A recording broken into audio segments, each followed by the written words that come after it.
এক মাস আগেই আমরা গেছিলাম দীঘা ঘুরতে। আর আমি গেছিলাম প্রথমবারের জন্য দীঘা ঘুরতে।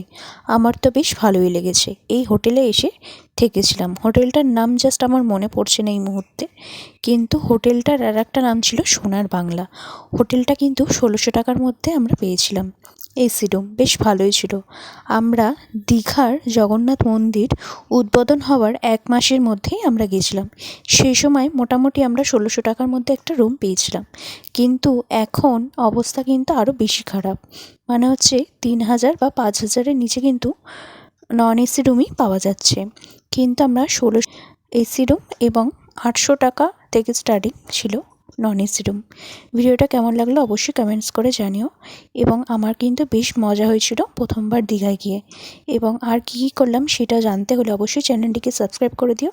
লং অ্যান্ড শর্ট ভিডিও আসছে খুব শিগগিরই। টাটা।